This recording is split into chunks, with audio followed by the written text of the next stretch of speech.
Ahojte, tu je Cink Audio, audio newsletter Slovak Centeru. Ja som Andrea Irena Fábriová. V najbližších minútach vám zhrniem všetko, čo vyšlo na našom Substacku po poslednom spracovanom balíku, teda po 5. marci.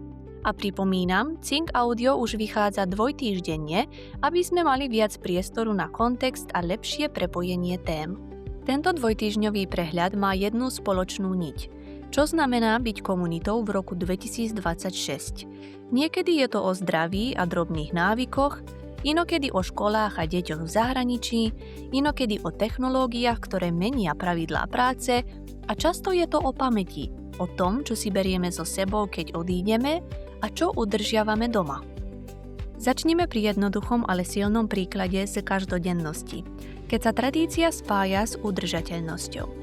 Text prepája zdravie komunity, udržateľnosť a podporu lokálnych malých podnikateľov na príbehu rodiny zo Safala a ich organických lieskových orechov. Odporúčanie je pragmatické. Malá porcia denne. A k tomu test 30 lej, cvičenie perspektívy, že rovnaké peniaze vieme minúť buď na krátke potešenie, alebo na niečo, čo vydrží celé týždne a dá telu aj hlave skutočnú energiu. Prečo je to dôležité? Lebo udržateľnosť a zdravie nie sú abstrakcia. Sú to malé rozhodnutia, ktoré sa v komunite násobia a časom robia veľký rozdiel. Od zdravia je už len krok k otázke, kde vlastne komunita žije a ako je vnímaná zvonka. V článku Cestinovej diaspóry píšeme o prieskume, ktorý spustila slovenská výskumná a inovačná autorita VAJA. Dotazník je otvorený pre Slovákov v zahraničí, vrátane historických komunít v Rumunsku, Srbsku, Maďarsku a inde. Text zároveň pomenúva dôležitý paradox. Formulár je písaný skôr pre novú profesionálnu diaspóru po roku 1989 a 2004, ale dolnozemské komunity ako Nadlak či Báčsky Petrovec neodišli. Zostali. A predsa sa Bratislava konečne pýta systematicky. Prečo je to dôležité? Lebo ak v dátach nie sme, ľahko sa staneme neviditeľní. A bez dát sa robí zlá politika aj slabá spolupráca. A teraz sa presunieme do západnej Európy, do Belgicka. Dva texty z Bruselu krásne ukazujú, že jazyk a tradícia sa dajú držať aj stovky kilometrov od Slovenska. V správe o krajanskej štafete sledujeme putovný štafetový kolík, ktorý prechádza medzi krajanskými organizáciami. Tento raz prešiel z detského folklórneho súboru Rodinka do rúk riaditeľky slovenskej školy v Bruseli Dominiky Brozovej. Je to pekný symbol. Tradícia neputuje sama. Putuje cez ľudí, ktorí ju vedome posúvajú ďalej. Prečo je to dôležité? Lebo prepájanie spolkov zvyšuje odolnosť komunity. Keď jedna iniciatíva zoslabne, druhá ju vie podržať. A deti rastú v prostredí, kde slovenčina nie je osamelá. A v druhom texte sa pozrieme dovnútra slovenskej školy v Bruseli. Dozvedáme sa, že funguje už 8. školský rok, má 6 tried a okolo 65-70 študentov. Väčšina detí pochádza zo zmiešaných rodín, takže škola často rieši nie gramatiku, ale najmä komunikáciu, slovnú zásobu a pocit, že slovenčina patrí do života, nielen do učebnice. Zaujímavé je aj to, ako škola funguje. Učiteľky učia vo voľnom čase, priestory si prenajímajú a financovanie stojí na kombinácii rodičovských poplatkov a grantov. Prečo je to dôležité? Lebo práve takéto malé víkendové školy rozhodujú o tom, či sa jazyk udrží v druhej generácii alebo sa stratí. Z Bruselu sa vraciame do Bukurešti, do sveta práce a biznisu. V reportáži z Čadce do Bukurešti po tretíkrát sledujeme slovenskú firmu Margita, ktorá vyrába poľovnícke oblečenie a opakovane sa vracia na výstavu Fishing and Hunting Expo v areáli Romexpo. Je tam už tretíkrát, čo je samo o sebe signál, že to dáva zmysel. Budujú povedomie o značke, získavajú zákazníkov aj kontakty a fungujú v prostredí, kde sa často komunikuje po anglicky, no pomáha aj tlmočníčka so slovenčinou a rumunčinou. Prečo je to dôležité? Lebo slovenská stopa v Rumunsku nie je len folklór. Je to aj podnikanie, sieťovanie a ekonomické prepojenia v regióne. A teraz prudký strih do Think, Tech and Think. Text Mali by sa ľudia s diplomom báť viac ako ostatní vychádza z výskumu Anthropicu o dopadoch AI na trh práce. Pointa je znepokojivo jednoduchá. Veľká časť toho, čo AI teoreticky dokáže, sa ešte len chystá vstúpiť do praxe. Vidno medzeru medzi potenciálom a reálnym využitím. A práve tá medzera je varovanie. Zaujímavý je aj sociálny rozmer. V najviac exponovaných profesiách sa častejšie objavujú ženy, vzdelanejšie a lepšie platené.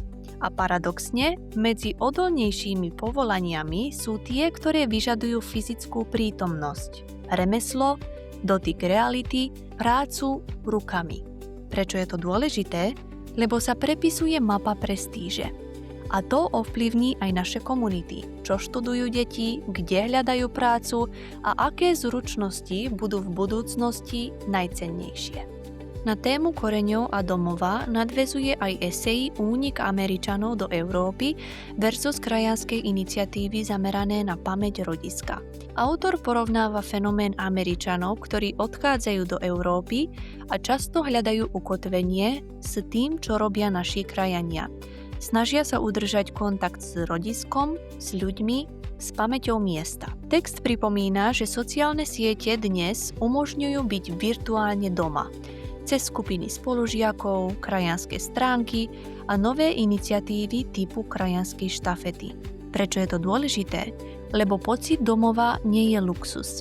Je to psychologická kotva a keď o ňu prídeme, prichádza únava, osamelosť a vykorenenie. Poďme späť do Nadlaku, do kultúry, ktorá sa dá chytiť rukami. Medzinárodná výstava kraslíc a jarných dekorácií oslávila už 15. ročník.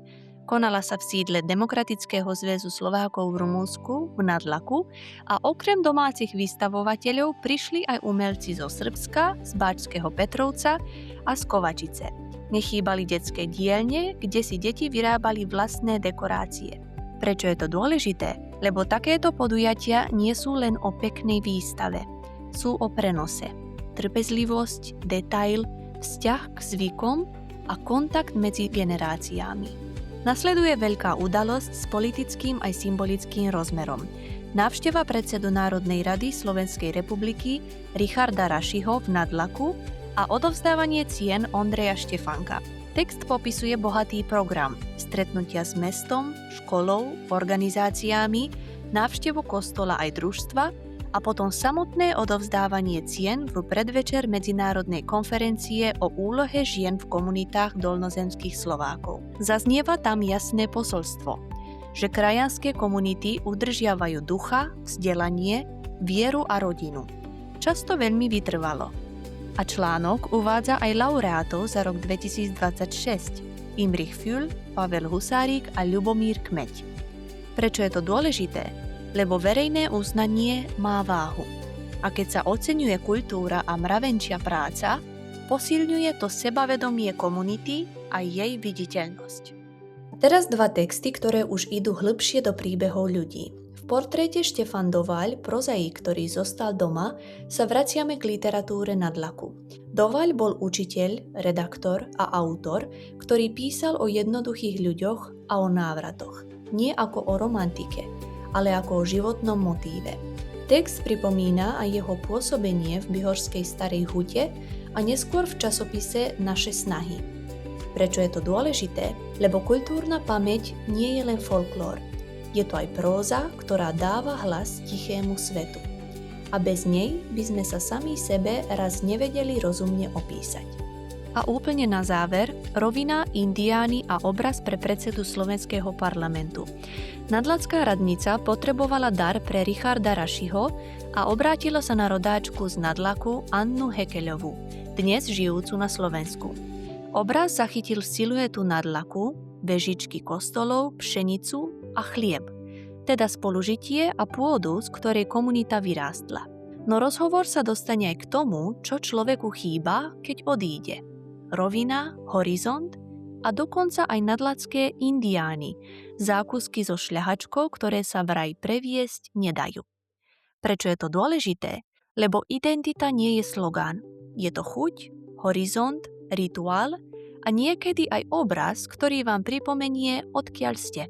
To je dnešný prehľad. Ak sa vám Think Audio páči, sledujte nás, dajte odber, zdieľajte a napíšte nám, čo chcete na budúce počuť viac do hĺbky. A na záver štandardné pripomenutie. Práve teraz až do mája máte možnosť presmerovať 3,5% z dane z príjmu na podporu Slovak Center bez akýchkoľvek nákladov, rýchlo a online. Formulár vyplníte za 2 minúty, naskenovaním QR kódu na obrazovke, cez link v tomto článku na Substacku, cez link na našich sociálnych sieťach alebo v prvom komentári na YouTube. Malé percento, dlhý dopad pre kultúru, pamäť a budúcnosť komunity. Ďakujem, že ste s nami, prajem vám pokojné dni a dovidenia pri ďalšom vydaní Think Audio.